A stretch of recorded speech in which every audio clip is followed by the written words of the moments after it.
Okay, so when I was showing you my room tour, I told you I wasn't done unpacking, and then I came across these and I thought I would share them with you. First of all, I used to love these page protectors from Memory Books. It was C-Line products. Love them. It would come with 25 in a package. You know, it was awesome. Although that's not what I have in there. I used to store my papers in there too. And I just want to show you some of the older pattern papers that I found, okay? EQ Success Over the Moon Press. That is super old. There's not even a date. That was, I think it was before they started putting dates. Let me see if they have a date on here. Nope. Anyway, Over the Moon Press, that doesn't exist anymore. So I have a ton of that pattern paper. What is this? Need My Big Ideas. They're still around, but that's some of their older stuff. So that was one that I thought was kind of fun. Oh, this one has templates in it, so I'll put that with my Colossal stuff. Let's see, what is this? Karen Foster Designs, 2002. This is 15 years old. And hey, I can still use this. This is pretty awesome. So I would say this is about the same time, about 2002, 2003. This company doesn't exist anymore, Paper Adventures. I used to love them. And this is called, she had a whole line, Jill's Paper Doll World. And then she had another line called Matchmakers. They're only single-sided, but I can see still using some of that paper. Look at that. I mean, that's just like a brown, but look at this. I love that craft. So I'm going to put all that stuff where I know where it's going to be. And I'm going to be using that pattern paper for sure. So let's see what's in the other box. Again, Over the Moon Press. Some Christmas stuff. So I'd say I had made a couple boxes of Over the Moon Press and a few boxes of the Jill's Paper World and the Matchmakers Series 2. I'll just quickly flip through it. I really like that craft plaid and that brown, and I seem to have a few sheets of each. So, and I love that green. So yes, I'm going to be doing a page with those sooner than later. Oh, this one actually has page protectors in it. And they are the page protectors that came in that box. So I have, oh, these are the double pager ones. Right. So that you could do like 2 pages on this side. So you could do a 4-page spread. Oh, yes, I remember those. Those are pretty cool. And then just a couple of single ones. So that's cool. I'll put that with my page protectors. And then more of the Jill's Paper World. Oh, I love these. Yep. Oh, I love that. I'm going to be putting those where I can use them quick, you know, not quickly because there's quite a few there, but that I can put them with my newer stuff. I'm not going to keep them in these boxes. I might keep them downstairs and see if I can find a use for them, but I'm going to take them out and I'm going to put them with my regular pattern papers, and I'm going to be using those. But I just wanted to show you, a few people left comments about, you know, older supplies and stuff, so I thought, wow, this is really old. So I thought I'd share that with you, and I'm going to put this at the beginning of a scrapbook process video. Hi everyone, it's Nicole and I'm here with another layout. Now a few layouts ago I had done the layout with the washi tape. That was the water washi tape with the ampersand, and it had 3 colors, the pink, the orange, and the yellow. And I had taken those 3 sprays out and those 3 dazzlers out, and I ended up using the sprays a little bit, but I didn't use any of the dazzlers. at the same time, I had taken out some templates. I had gone through my templates and I had found this template and I absolutely loved it. I've used it a few times, but I felt like it was high time to use it again. And where I didn't use any of those paste in the last layout, I decided, you know what, instead of putting it away, keep it all out and do another page right away. And so I went and got a white cardstock. I decided to use the pink, the orange, and the yellow again. And then I went into my stash and just grabbed, you saw the Kaisercraft 6.5 by 6.5 pattern paper, and it has a lot of those colors in it. So I just grabbed a few pattern papers that I can use as embellishments and some pattern papers that I can use to mat the photo. And I put this layout together. So I put the pink at the top and the peachy orange at the bottom because the pink was the lighter, so I wanted it at the top of the layout, and then the orange was a little deeper in color, so I wanted it at the bottom for sort of like the heaviness. And then there's a little section left of that template, and I'm going to put some yellow. And I'm not going to wait for it to dry. I'm just going to take the template right off, and then I'm going to grab those sprays from Lindy's Stamp Gang, and I'm going to get my box first so I don't make a mess on my mat.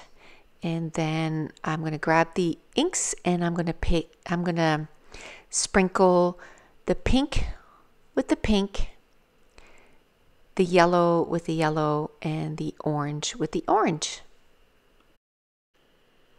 Now everything now is pretty. The paste takes quite a while to dry and the mist.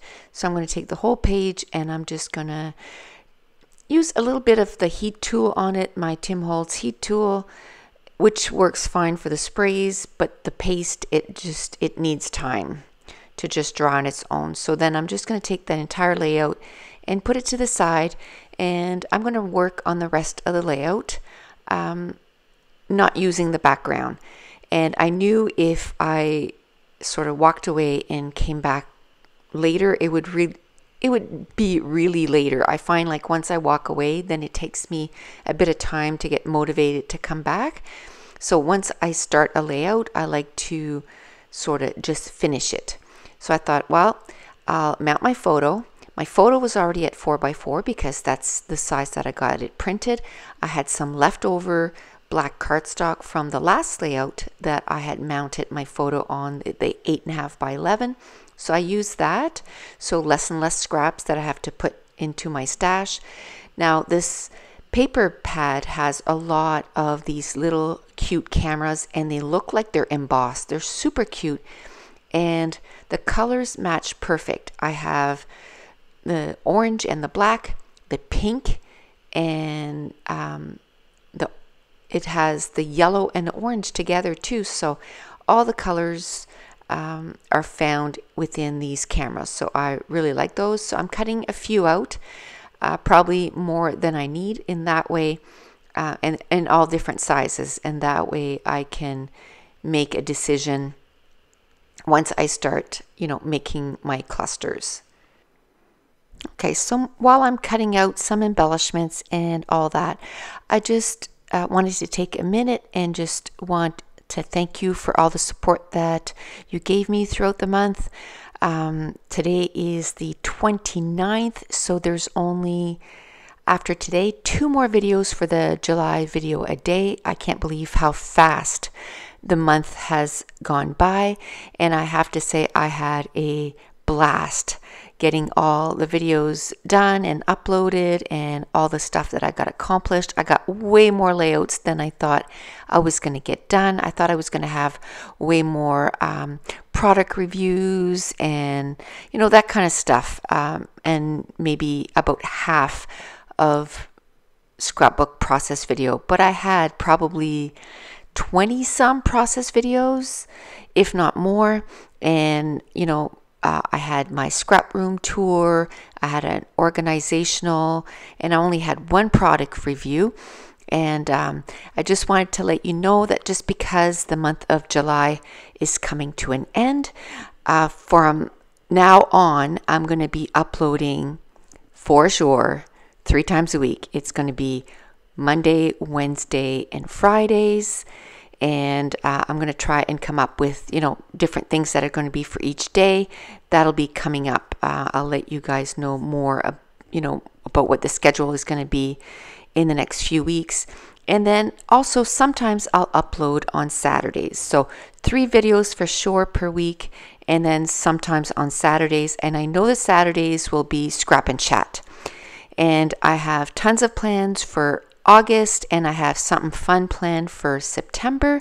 So just stay tuned, and I have lots of fun stuff that I plan to do in the next coming months. But anyway, back to the layout. I had mounted the photo on some black cardstock. Then when I went through the pages in that 6.5 by 6.5, which is kind of a funny size, but I actually kind of like it because it's different than your 6 by 6.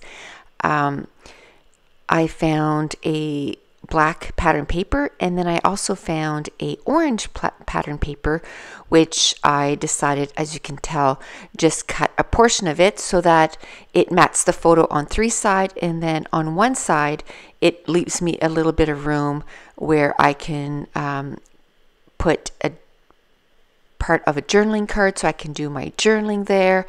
And then I've cut it down so that I can add sort of a border at the bottom and at the top. So I'm going to use those arrows, and it has all the colors in it. It has the orange, the yellow, and the pink in that border. And then I found another border at the top that had, I think it was orange or pink, one or the other. So I'm going to put that at the top. One of the embellishment had all 3 colors in it. It said "Love This Day." It has the yellow, the orange, and the pink. So I'm going to use that as one of my embellishment cluster. And because my layout is drying, I'm kind of building that whole cluster on that 6.5 by 6.5, and I really like that. It was like I was working on a little mini page, and then I'm going to take that mini page and I'm going to stick it on. Right now I'm trying to figure out where it's going to sit, and where it is 6.5, I'm finding that it's covering a lot of the background, so I am going to cut everything down a little bit so that I can see my background a bit more, because I put a bit of time on that background and I really like it. So I want to be able to show it as much as I can. Okay, so I grabbed some distress ink, and I'm going to ink the edges of all the pattern papers so that they stick out from that background, because it is quite colorful. Another thing I grabbed from my stash is I went through into my stash and found a whole bunch of enamel dots in those 3 colors. So I made sure I had some pink ones, some yellow ones, and orange ones, and I'm going to spread them out throughout the layout. So that background is still drying. It does take forever to dry. So I'm doing everything that I possibly can without having to use, to touch the background. So it was kind of fun that this little cluster, that photo cluster, was almost like a mini page. So I was able to work on it separately, independent of that background. And once this is all done, by the time I'm all done, the cutting and the gluing and the inking, the page is not perfectly dry, but it's enough that it's just a little tacky, but it doesn't rub off on anything. So I am going to work on it soon. Another thing I pulled from my stash is this washi tape, and it's a black and white washi tape, which is one of my favorite washi tape. I was using it all the time, and I kind of had to put it away because I know that I'm going to end up using it all, like, quickly. So I'm trying to show a little bit of love to my other washi tape and use those two. But it's been a while since I've used it, so I decided to, dig it out of my stash, and I'm going to use it as an embellishment cluster starter for this layout. Now, I've talked about quite a bit this month about what are great things to start embellishment clusters, whether it's labels or circles or rectangles, and then you build on top of that. And washi tape is really great to start an embellishment cluster. It's really great to ground your whole embellishment cluster. So if you have some washi tape, keep that in mind to start building your embellishment cluster. Because what's funny is I can remember, probably it was a long time ago, like 10, 15 years ago, probably. Maybe 10 or 12 years ago. And I remember the first time that Nicole McGorrick I had seen her use washi tape, and I thought, that is the most useless thing there is. Like, I just could not see why you would want to use that. Of course, back then they were pretty plain. They were, just one color, and people were using them to, pretend to, like, their pictures were sort of put maybe on a board, that kind of stuff. And of course, since then, washi tape has just blown up, right? And it's everywhere, and I love it. It's funny how your opinion changes once you, start using it, and you see how you can really get a lot of stuff done with that roll of washi tape. Because those things, you pay maybe $2.50 to $5 depending on the company and the size of the roll and everything, and it'll last you forever and a day. So it's a great thing to have in your supplies, and it'll last so long. So now the title for this is just going to be Windy. I am using some puffy letters that I from in one of the boxes that I had just unpacked, and I'm using one of my new rulers from American Craft, and it's a thicker aligner, and I just love the way it works. I didn't put it down correctly. I kind of twisted when I put it down, but when you put it down correctly, it works really well. And I really like the centering part of it, so that you can center your title and put it down on your layout, really, so it looks centered. Now I'm going to go through the layout, and I'm going to put some orange enamel dots with the orange modeling paste area, and I'm going to put some yellow with the yellow, and the pink with the pink, and then I'm also going to put some enamel dots in each of the embellishment clusters. And then right under the word windy is where I'm going to put the journaling. So this layout is coming to an end, and I just want to remind you, for the entire month of July, I'm uploading a video, and there's like 2 left. So if you're new to my channel, go ahead and subscribe, and you can go back. All the videos are there up to today. There's 28 videos. And if you're enjoying these videos, if you wouldn't mind giving me a thumbs up. And I want to thank you so much for watching, and we will talk to you tomorrow. And stay tuned for some close-ups of the layout. And I will be back here again tomorrow with another scrapbook process video. So we will chat tomorrow. Bye.